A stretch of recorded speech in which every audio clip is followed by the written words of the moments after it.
In this tutorial, we're going to talk about the specific type of each of the variables in our data set. So our job is to now classify each categorical and quantitative variable according to its specific type. We know that categorical variables are either nominal or ordinal, so let's start with those. We have boroughs, the town or district where the house is located. We know this is categorical, and we can see its labels are Brookdale, Brookside, Crawford, North Ames, North Ridge, and Somerset. So just names of neighborhoods or districts within where these houses have been sold. So our choices are nominal or ordinal. We know nominal variables just group things based on similar features or location or function. But their goal is really just to group us based on similarities. And then we have ordinal variables that have some sort of natural or inherent order, that one category comes before the other category, and we can't disrupt that order if we want to get anything meaningful out of our analysis. So when we look at boroughs, it doesn't appear that there's any natural order. It just appears that the data is grouping observations based on the different boroughs where the house was located. So this one is going to be a nominal categorical variable. The next variable we have is the overall quality and finish of the house. So this is our rating variable, where 1 equals very poor, and then we have poor, fair, below average, average, above average, all the way up to very excellent. So when we look at this in the way that we just described those variables, hopefully it's easy to see that this variable does have order. It doesn't make sense for poor to come before very poor, or for fair to come after excellent, right? This has a natural order, and we have to maintain that order when we're analyzing the variable to make sure we don't miss anything important about how this is related to our dependent variable. So this is our ordinal variable. All right, so 2 down, 3 to go. For our identifier variable, it's fine to just put identifier for specific type.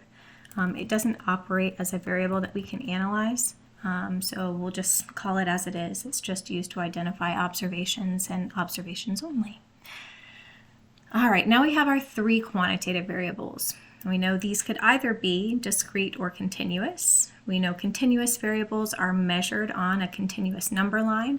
They can generally go on forever in an infinite direction, but one of their greatest features is they can be subdivided meaningfully. So we can take a foot and we can subdivide it into inches. Okay, we can take a pound and we can subdivide it into ounces. There's different ways that we can meaningfully break apart that to get more granular measurements.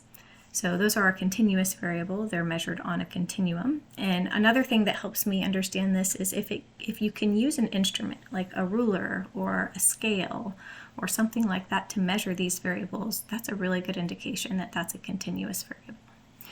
So we have square feet, the amount of living area in square feet. Okay, well, feet is measured on a continuous number line that can be subdivided meaningfully. So therefore, it only makes sense that that is a continuous variable. The next variable we have is our number of fireplaces. So these aren't measured on a continuous number line. We're just counting. We're walking through the house and we're saying, oh, there's one fireplace, there's another fireplace, there's a third fireplace, there's a fourth fireplace. But we can't have half of a fireplace. And these fireplaces are probably not going to go on forever and ever. There's a finite range of the number of fireplaces that a house could possibly have. So from this perspective, it's not measured on a continuous number line. It's just something that we're counting. It can't be subdivided meaningfully. So this is our discrete type of quantitative variable. And lastly, we have US dollars. Okay, and there's a debate about whether this is a continuous or discrete variable. We can talk about the reasons why it could be one or the other, but I choose to categorize it as a continuous variable. It can be measured or counted, right? Like we can count the number of dollars that we have. But also, it's oftentimes when we're using money in an analysis, it spans a very long range of values.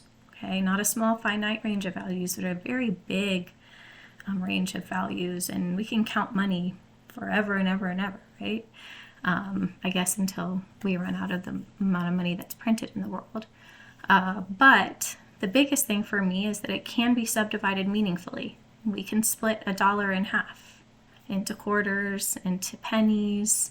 When you go to fill gas in your car, if you actually look at the gas prices, it usually says like $3 and 4.999 cents. Okay, so that just shows us that we can, even though practically it doesn't make sense to measure money to that many decimal places, we can to get a more precise price for something. So for those reasons, I feel like it's a continuous variable, but there's also people in certain camps that will tell you that money is countable, so we treat it as a discrete variable.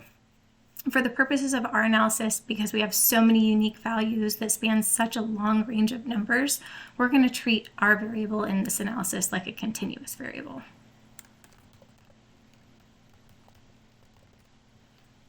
Okay, now that completes the specific type part of our data dictionary.